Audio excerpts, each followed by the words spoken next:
Профессии в викторианской Англии, как и сейчас, существовали более или менее престижные сферы деятельности — торговля и юриспруденция, инженерное дело но доступны они были среднему классу и только мужчинам.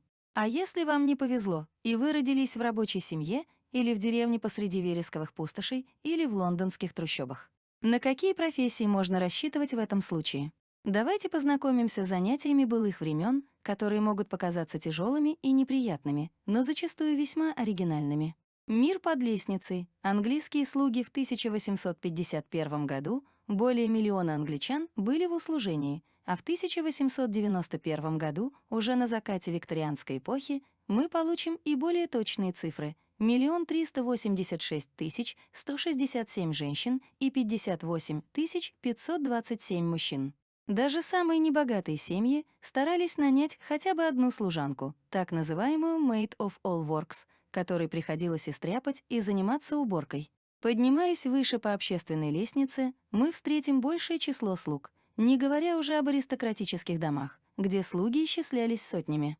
Например, в конце XIX века шестой герцог Портленд держал 320 слуг мужского и женского пола. В услужение шли выходцы из низов, в основном из сельской местности. С развитием железных дорог провинциальные хозяйки негодовали, что теперь днем с огнем не сыщешь хороших горничных. Все крестьянки подались в Лондон, где платили получше и где был шанс встретить достойного мужа. Нанимали прислугу несколькими способами. В провинции в течение столетий работники и хозяева встречались на особых ярмарках, причем работники захватывали с собой какой-либо предмет, обозначающий их профессию. Кровельщики держали в руках солому, служанки — метлу. Чтобы закрепить договор о найме, требовались всего-навсего рукопожатие и выплата небольшой суммы авансом. Но в городах затеи милой старины уже не пользовались спросом, так что слуг принято было искать через биржи труда или агентство по занятости, а то и через знакомых. Перед наймом соискатель места показывал рекомендательные письма, и горе тому, кто решился бы их поделать. Это было дело подсудное. Въедливые хозяйки обращались к предыдущим хозяевам какой-нибудь Мэри или Нэнси, чтобы выяснить, чистоплотная ли она, действительно ли хорошо выполняет свои обязанности, не водится ли за ней склонность к воровству. В 1844 году сатирический журнал «Панч» опубликовал пародию на такой запрос: «Сударыня, поскольку Бриджит Дастер желает получить место единственной горничной в моем доме, я прошу вас, ее бывшую хозяйку, сообщить, подходит ли она для выполнения столь серьезных обязательств. В прошлом я настрадалась от дерзости и подлости слуг, которые, по моему мнению, посланы исключительно для того, чтобы терзать приличных людей, и посему прошу вас не сердиться на некоторую скрупулезность моих расспросов. Признаться, я довольна внешностью Бриджит. Еще никогда не доводилось мне видеть таких глубоких оспин. А чем невзрачнее прислуга на вид, тем лучше. Неказистая внешность — это что-то вроде дешевой униформы для горничных, предназначенной им самой природой, указывает им их место и отвращает от всяких глупостей. Пока что Бриджит кажется достойной кандидатурой. Я надеюсь, она трезвого образа жизни. А то ведь, когда служанки настолько некрасивые, они порою прикладываются к бутылке, дабы отомстить природе. Тут уж как ни запирай бренди, все равно от них не убережешь. А посуду Бриджит не бьет ли? Я всегда взыскиваю деньги за разбитую посуду, но за мои нервы кто заплатит? Кроме того, слуги могут перебить столько посуды, что и жалования не хватит. Честна ли Бриджит? Тут, сударыня, извольте отвечать поточнее, ведь я уже столько раз обманывалась в людях. Однажды наняла служанку с отличными рекомендациями, а буквально неделю спустя увидела, как она отдает 3 холодные картофелины какому-то шарманщику с белыми мышами. Разве это честность? Вежлива ли Бриджит? Хорошо ли она переносит заслуженный выговор? Может ли Бриджит вставать рано, независимо от того, в какое время легла спать? Хорошая горничная, подобно иголке, всегда спит с одним открытым глазком. Есть ли у Бриджит ухажёры? Таких негодниц я не потерплю. Горничная должна быть как монахиня. Она оставляет позади все мирское, как только перешагнет порог дома. Рекомендательные письма показывают, насколько зависимым было положение слуг.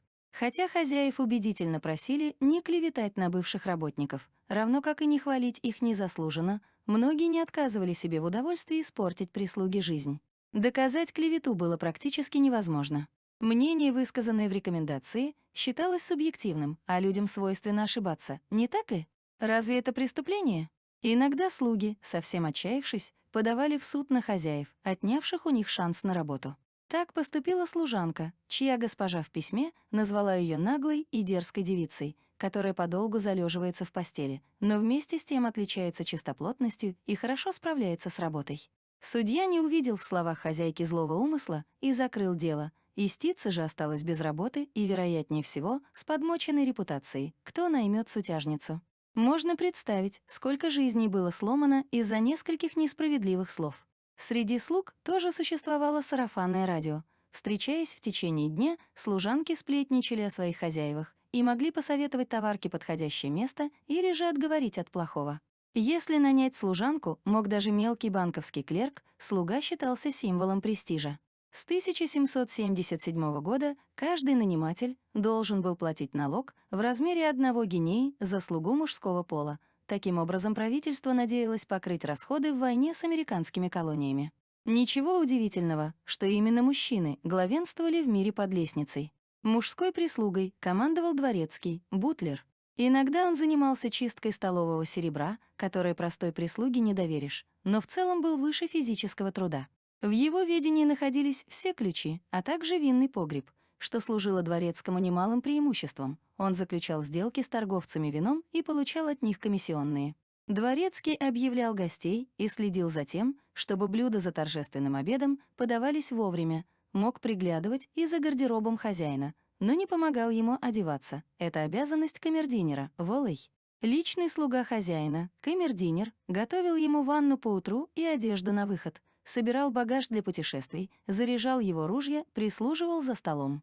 Идеальный камердинер, джентльмен джентльмена — это, разумеется, Дживс, герой рассказов П.Г. Вудхауза. Даже в 20 веке он блюдет викторианские ценности. Услугами камердинера пользовались холостяки или же престарелые джентльмены, которым требовался постоянный присмотр. Уж не поэтому ли Дживс так ревностно отгонял потенциальных невест от своего хозяина Берти Вустера? Женитьба означала бы расставание. Визитной карточкой лакея, футман, была его представительная внешность. На эту должность брали мужчин высоких, статных и обязательно с красивыми ногами, чтобы икры хорошо смотрелись в обтягивающих чулках. Облаченный в ливрею, лакей прислуживал за столом и своим видом придавал торжественность моменту. Кроме того, лакеи разносили письма, открывали гостям дверь, приносили подносы из кухни и поднимали прочие тяжести, хотя карикатуры изображают, как лакей несет поднос со стопкой писем, в то время как горничная, надрываясь, тащит ведро с углем. Когда госпожа отправлялась по магазинам, лакей почтительно следовал за ней и нес покупки. Владения мужской прислуги простирались и за пределами дома. Огромную роль в поместье играли садовники Гордона, создававшие настоящие шедевры в английских парках. В городских домах садовник был приходящим. Он наведывался раз в неделю, чтобы подстричь лужайку и привести в порядок палисад.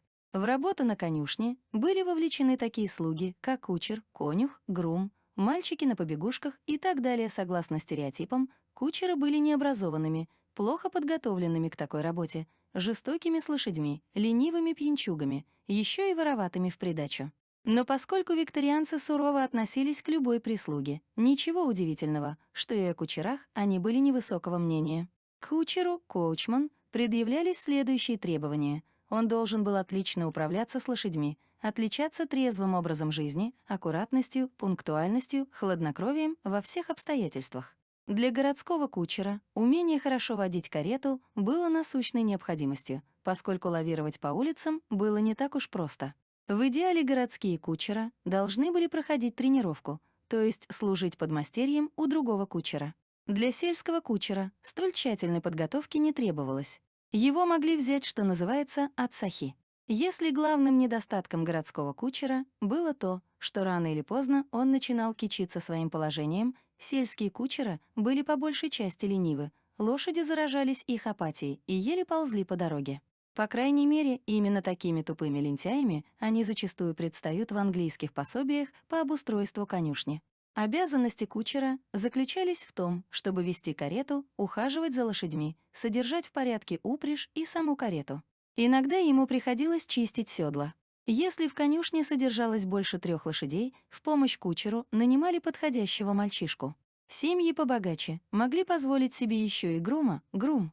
Его жалование в 1870-х начиналось от 60 фунтов в год и могло достигать 200-300 фунтов. Хороший грум с детства находился при лошадях и учился полезным навыкам у старших по рангу слуг. Хотя слово «грум» зачастую применяют к любым слугам, занятым в конюшне, в первую очередь оно означает работника, нанятого специально, чтобы содержать лошадей в наилучшей форме.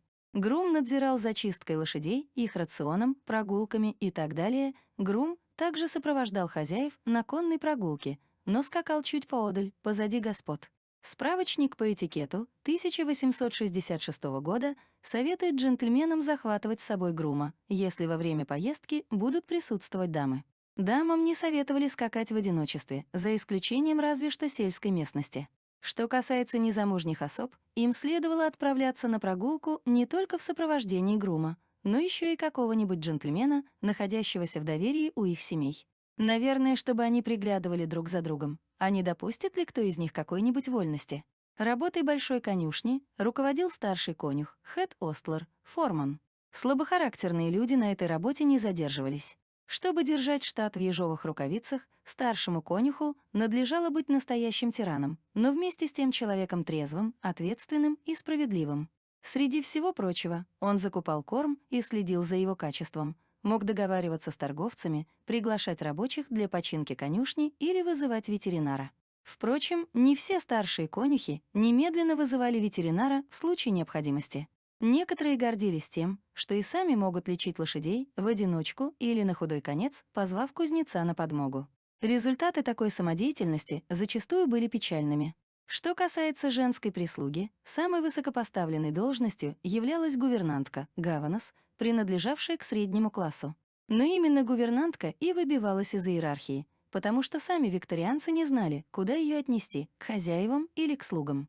Настоящей начальницей белых фартуков и чепцов являлась экономка, хаускипа, коллега, а порою и соперница дворецкого.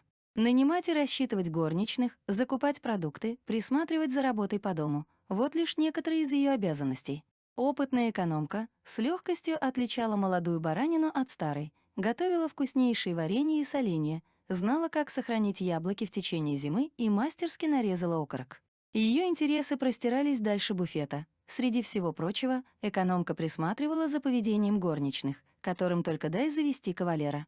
Английская литература сохранила немало образов экономок. Тут и приветливая миссис Фэйрфакс, так радушно принявшая Джен Эйр, и недалекая миссис Гроуз из романа Генри Джеймса «Поворот винта», и глубоко трагичный персонаж миссис Денверс из романа Дафны дю Морье «Ребекка».